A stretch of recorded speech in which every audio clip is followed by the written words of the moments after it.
Twitter మధ్య war నడుస్తోంది. అసలు వివాదం ఎక్కడ మొదలైంది? జనవరి 26 రిపబ్లిక్ డే రగడ తర్వాత ఇవాల్టి వరకు అసలేం జరిగింది? కేంద్రం ఎలాంటి ఆదేశాలు జారీ చేసింది? ట్విట్టర్ చేసిన ఓవర్ యాక్షన్ ఏంటి?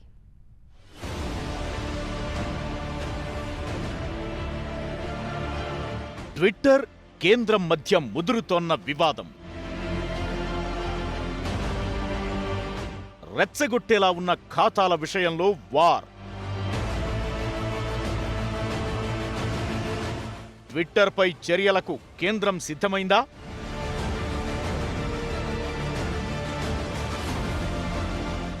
రిపబ్లిక్ డే రోజు రైతుల ఆందోళన, ఆ తరువాత పరిణామాల నుంచి కేంద్రం ట్విట్టర్ మధ్య వార్ నడుస్తోంది.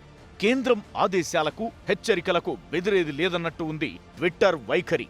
కేంద్రం ఆర్డర్లు భారత చట్టాలకు అనుగుణంగా లేవంటోంది. పౌరులకు భావ వ్యక్తీకరణ హక్కు ఉందంటూ కేంద్రానికి గుర్తు చేస్తోంది.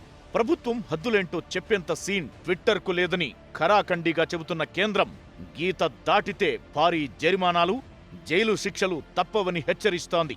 తోక జాడిస్తున్న ట్విట్టర్ను ఎలాగైనా దారికి తీసుకురావాలని ప్రయత్నిస్తోంది. దీనికోసం కాస్త కఠినంగానే వ్యవహరిస్తోంది. దీంతో ట్విట్టర్ వర్సెస్ కేంద్రం యుద్ధం హాట్ టాపిక్ అవుతోంది. సోషల్ మీడియాలోనూ రాజకీయంగానూ ఈ వ్యవహారం ట్రెండ్ క్రియేట్ చేస్తోంది.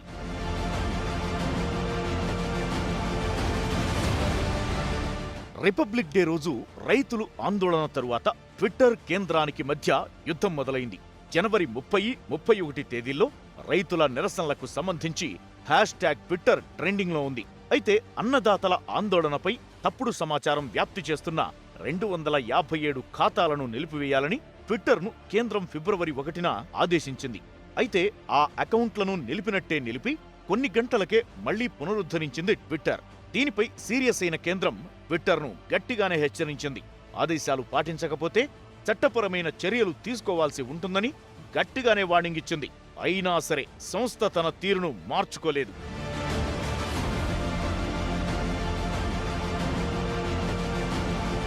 ఆ తరువాత పాప్ సింగర్ రిహాన్నా, పర్యావరణ ప్రేమికురాలు గ్రెటా రైతుల ఆందోళనకు మద్దతుగా ట్వీట్ చేయగా ఒక్కసారిగా వ్యవహారం వేడి మీద కనిపించింది. ఆ మధ్య ఇలాంటి పరిణామాల మధ్య మళ్లీ ఈ నెల 4న మరో 1178 ఖాతాలను నిలిపివేయాలని ఆదేశించింది కేంద్రం. అయితే ఈసారి 500 ఖాతాలపైనే చర్యలు తీసుకున్నామంటూ ట్విట్టర్ వివరణ ఇచ్చింది. అయితే భారత్లో మాత్రమే వాటిని హోల్డ్ చేస్తున్నామని, ఇతర దేశాల్లో యథావిధిగా పనిచేస్తాయని తేల్చి చెప్పింది. ట్విట్టర్ రియాక్షన్పై ఇప్పుడు కేంద్రం గుర్రు మీద కనిపిస్తోంది. ప్రభుత్వ ఆదేశాలు పాటించరా అంటూ ఓ మాట గట్టిగానే అనేస్తోంది.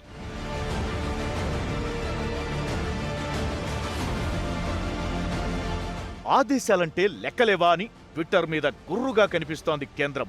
దీంతో సోషల్ మీడియా దిగ్గజానికి, భారత ప్రభుత్వానికి మధ్య ప్రతిష్టంభన కొనసాగుతోంది. ఇలాంటి పరిస్థితుల్లో భారత్లోని ట్విట్టర్ అగ్రశ్రేణి అధికారులు అరెస్టులను ఎదుర్కొనే పరిస్థితి నెలకొంది. రెచ్చగొట్టేలా ట్వీట్లు, ముఖ్యంగా రైతుల ఉద్యమానికి సంబంధించి ఉన్నవారి ఖాతాలను నిలిపివేయాలని ఐటీ చట్టంలోని సెక్షన్ 69A కింద ఇచ్చిన ఆదేశాలను పాటించడానికి ట్విట్టర్ నిరాకరించడంతో కేంద్రం ఈ నిర్ణయానికి వచ్చినట్లుగా తెలుస్తోంది. కేంద్రం ఇచ్చిన ఆదేశాలను పాక్షికంగా పాటించిన ట్విట్టర్ ఆ తరువాత బ్లాగులో పెట్టిన పోస్టు కేంద్రం మరింత ఫైర్ అవ్వడానికి కారణంగా కనిపిస్తోంది.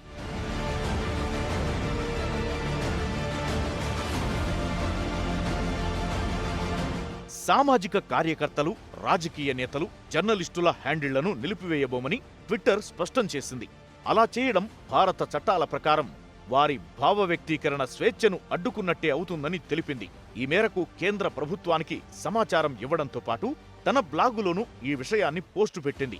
వివాదాస్పద హ్యాష్ట్యాగ్ను ఉపయోగించడం జర్నలిస్టిక్ స్వేచ్ఛ, భావ ప్రకటన స్వేచ్ఛ కాదని ట్విట్టర్ ఎగ్జిక్యూటివ్స్ మోనికా మేచే, జిమ్ బేకర్తో జరిగిన సమావేశంలో కేంద్ర ఐటీ శాఖ కార్యదర్శి స్పష్టం చేశారు. బాధ్యతారహితమైన సమాచారం పరిస్థితిని రెచ్చగొడుతుందని, ఉద్రిక్తతలను ఉధృతం చేస్తుందన్నారు.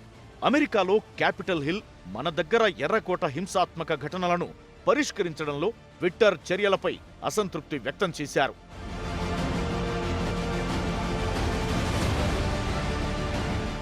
ఇది చర్చల విషయం కాదని, కేంద్రం ఆదేశాలను ట్విట్టర్ అనుసరించి తీరాల్సిందేనని ప్రభుత్వ వర్గాలు చెబుతున్నాయి. తాము తీసుకున్న చర్యలతో సమస్య ఉంటే స్వేచ్ఛగా చట్టపరమైన సహాయం తీసుకోవచ్చని అంటున్నారు. అయితే ఐటీ శాఖ కార్యదర్శితో సమావేశం కావాలని కోరిన ట్విట్టర్ ప్రతినిధులు ఈలోపే బ్లాగ్ పోస్టులో ట్విట్టర్ తన వాదనను ప్రచురించడం పద్ధతి కాదని కేంద్రం తీవ్ర అసంతృప్తి వ్యక్తం చేస్తోంది. ట్విట్టర్కు షాక్ ఇచ్చేలా ఈ విషయాన్ని స్వదేశీ సామాజిక మాధ్యమం కూలో కేంద్రం పోస్ట్ చేసింది. ఇది కాదు, ఇంతకు మించి అన్నట్లుగా ట్విట్టర్కు దిమ్మ తిరిగి మైండ్ బ్లాంక్ అయ్యేలా కేంద్రం చర్యలకు సిద్ధమవుతుందా అంటే అవుననే సమాధానమే వినిపిస్తోందిప్పుడు. ఆత్మనిర్భర్ అంటూ స్వదేశీ ఉత్పత్తులను ప్రోత్సహిస్తున్న ప్రభుత్వం ఆ మంత్రంతోనే ట్విట్టర్కు షాక్ ఇచ్చేందుకు సిద్ధమవుతోంది. దీంతో ఇకపై ఏం జరగబోతుంది అన్నది ఆసక్తికరంగా మారిందిప్పుడు.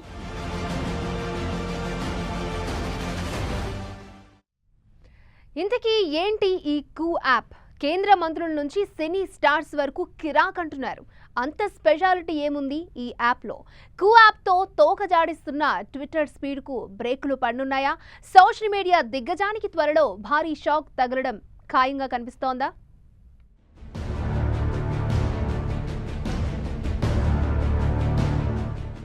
ట్రెండ్ క్రియేట్ చేస్తున్న కూ యాప్.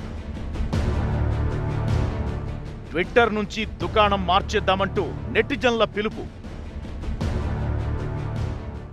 వైరల్ అవుతున్న పోస్టులు ట్విట్టర్కు షాక్ తప్పదా?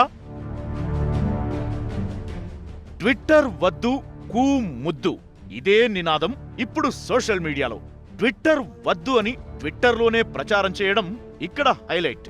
ఇలాంటి పరిస్థితి ఏ సంస్థకు రావద్దని కొందరంటుంటే ఓవర్ యాక్షన్ చేస్తే ఇలానే ఉంటుంది మరి వ్యవహారం అని మరికొందరంటున్నారు. రైతు ఉద్యమం కాస్త ట్విట్టర్ వర్సెస్ కేంద్రంగా మారినట్లయింది. విదేశీ యాప్ ఎందుకు దండగా, స్వదేశీ సోషల్ మీడియా ఉండగా అనే ఆలోచన మొదలైందిప్పుడు. ట్విట్టర్కు పోటీగా దేశీయ యాప్ కూను భారత ప్రభుత్వం ప్రమోట్ చేస్తోంది. ఆత్మనిర్భర్ విదేశీ కంపెనీలకు చుక్కలు చూపిస్తోంది. ట్విట్టర్తో పాటు వాట్సాప్ వంటి పలు విదేశీ కార్పొరేట్ కంపెనీలకు ధీటుగా స్వదేశీ సంస్థలు సత్తా చాటడం మొదలెట్టాయి. ఇప్పుడు ట్విట్టర్కు కూ యాప్ చెక్ పెడుతోంది. పాకిస్తాన్, ఖలిస్తాన్తో లింకులు ఉన్న ఖాతాలను బ్లాక్ చేయాలన్న ప్రభుత్వ ఆదేశాలను బేఖాతరు చేసిన ట్విట్టర్ ఇప్పుడు షాక్ తింటోంది. కేంద్ర ప్రభుత్వ విభాగమైన ఎలక్ట్రానిక్స్ అండ్ ఐటీ మినిస్ట్రీతో పాటు పలువురు ప్రభుత్వ పెద్దలు, అధికారులంతా ఇప్పుడు కూ వైపు అడుగులు వేస్తున్నారు. స్వదేశీ microblogging site Atmanirbhar award గెలుచుకున్న కూ అద్భుతంగా ఉందని, భారతీయ భాషల్లో చక్కగా పోస్టులు పెట్టుకోవచ్చంటూ ఇప్పుడు కూపై పెద్ద ఎత్తున సోషల్ మీడియా ప్రచారం మొదలైంది.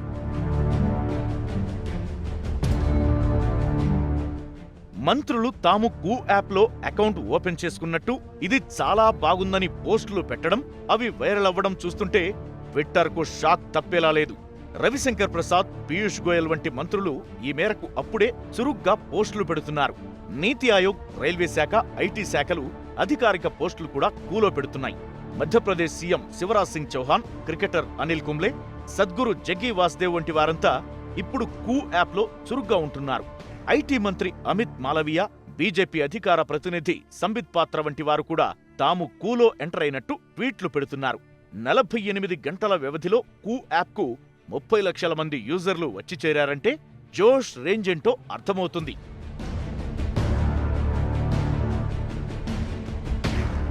కూ యాప్నకు 10 రెట్ల డౌన్లోడ్లు పెరిగాయి. ఈ మేరకు గత 48 గంటల్లో తమ యూజర్ల సంఖ్య విపరీతంగా పెరిగిందంటూ కూ సంస్థ ఫౌండర్ మయాంక్ అధికారిక ప్రకటన చేశారు. ట్విట్టర్ మన దేశ చట్టాలను గౌరవించడం లేదంటూ బీజేపీ నేతలు భగ్గుమంటున్నారు. దీంతో బెంగళూరు బేస్డ్ స్టార్టప్ కూ యాప్ను ట్విట్టర్కు పోటీగా కేంద్రం ప్రమోట్ చేస్తోంది. ఇక అటు సినీ తారలు కూడా కూ యాప్లో ఒక్కొక్కరిగా చేరుతున్నారు. కాంట్రవర్సీ క్వీన్ కంగనా ఇప్పటికే అకౌంట్ ఓపెన్ చేసింది. అక్కడితో ఆగిందా అంటే ట్విట్టర్కి తన మార్క్ చొరకంటించింది. ట్విట్టర్, నీ టైం అయిపోయింది, కూ యాప్కు హాయ్ చెప్పే టైం వచ్చేసింది, త్వరలోనే అకౌంట్ వివరాలు తెలుపుతానంటూ బ్యూటీ ట్వీట్ చేసింది.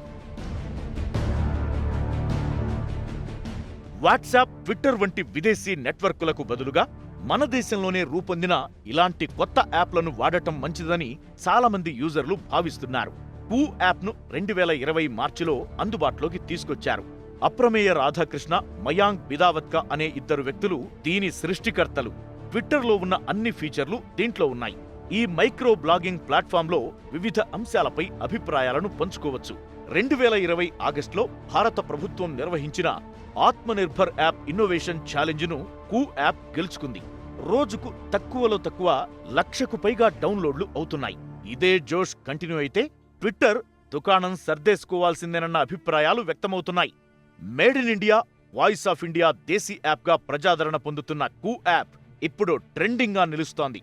దేశంలోని వివిధ ప్రాంతీయ భాషల్లోనూ యాప్ అందుబాటులో ఉంటుంది. హిందీ, తెలుగు, కన్నడ, బెంగాలీ, తమిళం, మలయాళం, గుజరాతీ, మరాఠీ, పంజాబీ, ఒరియా, అస్సామీ భాషల్లో పోస్టులు రాయవచ్చు. వినియోగదారులు పోస్టులు, ఆడియో, వీడియో, ఫోటోలను షేర్ చేయొచ్చు. వివిధ రకాల పోల్స్ కూడా నిర్వహించవచ్చు. డిఎంల ద్వారా చాటింగ్ చేసుకోవచ్చు. 10 నెలల కింద సేవలు ప్రారంభమైన కూ శరవేగంగా డౌన్లోడ్ అవుతున్న యాప్గా రికార్డు సృష్టిస్తోంది.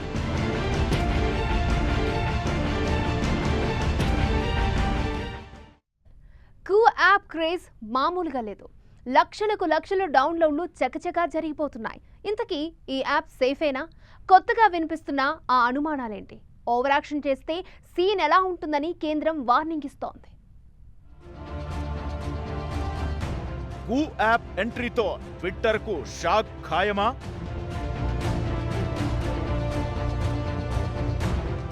ఇంతకీ కూ యాప్ సేఫేనా? సోషల్ మీడియా పోస్టులు చూపిస్తున్న ప్రభావం ఎంత? సోషల్ మీడియా ఎంటర్ అయ్యాక ప్రపంచం చిన్నదైపోయింది. గ్లోబ్ మీద ఓ మూల ఏం జరిగినా క్షణాల్లో ఆ విషయం చేతుల్లో కనిపిస్తుంది. అంతలా చూపిస్తోంది ప్రభావం.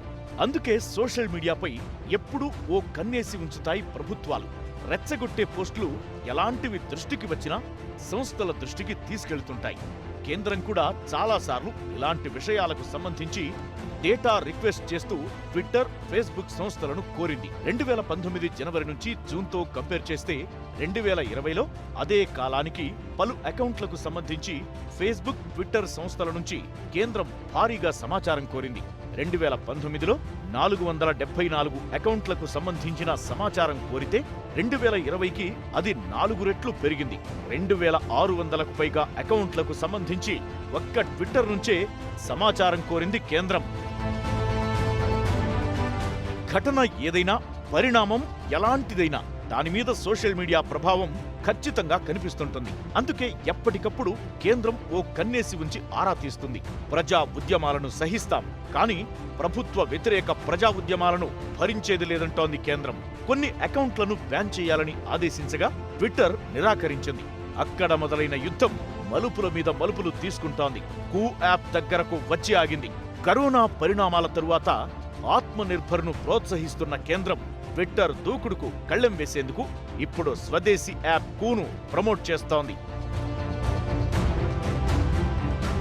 ఇక ట్విట్టర్తో నెలకొన్న ఘర్షణ వాతావరణం తరువాత సోషల్ మీడియా యూజర్లకు కేంద్రం స్ట్రాంగ్ వార్నింగ్ ఇచ్చింది.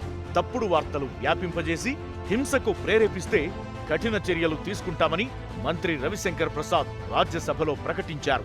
ట్విట్టర్, ఫేస్బుక్, యూట్యూబ్, లింక్డ్ఇన్ల పేర్లను ఆయన ప్రత్యేకంగా ప్రస్తావించారు. స్వేచ్ఛగా వ్యాపారం చేసుకుని డబ్బులు సంపాదించుకోవచ్చని, అయితే ఖచ్చితంగా భారత రాజ్యాంగాన్ని అనుసరించాల్సిందేనన్నారు. एक फेक न्यूज को बस्ट करने का हमने प्लेटफॉर्म बनाया हुआ है और जो फेक न्यूज डालते हैं तुरंत उसका करेक्शन भी यहीं आ जाता है। तो आज इस सदन के पटल से चाहे वो ट्विटर हो, चाहे वो फेसबुक हो, चाहे वो लिंक्डइन हो या कोई हो या व्हाट्सएप हो, मैं विनम्रता से आग्रह करूंगा, भारत में आप काम करिए। आपके करोड़ों फॉलोअर हैं, हम उसका सम्मान करते हैं, पैसे भी कमाइए, लेकिन भारत के संविधान को आपको पालन करना होगा। ఇక అటు ప్రభుత్వ ఉద్యోగులతో పాటు కొందరు సెలబ్రిటీలు కూడా వినియోగిస్తుండటంతో కూ యాప్నకు ఎక్కడ లేని క్రేజ్ వచ్చింది. స్వదేశీ యాప్ ఆత్మనిర్భర్ అని సంతోషపడుతున్న వేళ ఇప్పుడు కొత్త అనుమానాలు టెన్షన్ పెడుతున్నాయి. ఫ్రాన్స్కు చెందిన రాబర్ట్ అనే సెక్యూరిటీ రీసెర్చర్ కూ యాప్ సైట్పై సంచలన వ్యాఖ్యలు చేశారు. కూ ప్లాట్ఫామ్ ఉపయోగిస్తున్న వినియోగదారుల వ్యక్తిగత వివరాలు ఆన్లైన్ వేదికగా లీక్ అవుతున్నాయనేది అతని ప్రధాన ఆరోపణ. ఇది కేవలం ఆరోపణలకే పరిమితం కాకుండా ఏకంగా సాక్ష్యాలతో సహా ప్రపంచం ముందు పెట్టాడు. ట్విట్టర్ యూజర్ల నుంచి వస్తున్న అభ్యర్థనల మేరకు పరిశోధన వివరాలను వెల్లడించారు. వ్యక్తిగత వివరాలైన ఈమెయిల్ అడ్రస్, పేర్లు, జెండర్లతో మరిన్ని వివరాలను బహిర్గతం చేస్తోందని రాబర్ట్ తెలిపారు. ఇక ఆత్మనిర్భర్ యాప్ అనుకుంటే దీని వెనుక చైనీస్ పెట్టుబడులు ఉన్నాయన్న అభిప్రాయాలు వ్యక్తమవుతున్నాయి. ఇలాంటి తరుణంలో ఈ వ్యవహారం ఎలాంటి మలుపు తీసుకుంటుంది, ఏం జరగబోతోందన్నది ఆసక్తికరంగా మారింది. ఏమైనా సర్కార్ ట్విట్టర్ వార్ కూ యాప్నకు అదృష్టాన్ని తీసుకొచ్చింది. టాక్ ఆఫ్ ది ఇంటర్నెట్ గా మారింది.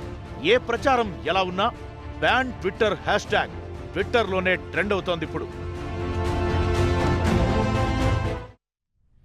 ఇది ఇవాల్టి వైడ్ యాంగిల్. రేపు మరో అంశంతో మళ్ళీ కలుద్దాం. చూస్తూనే ఉండండి 10 టీవీ. జనం కోసం, నిజం కోసం.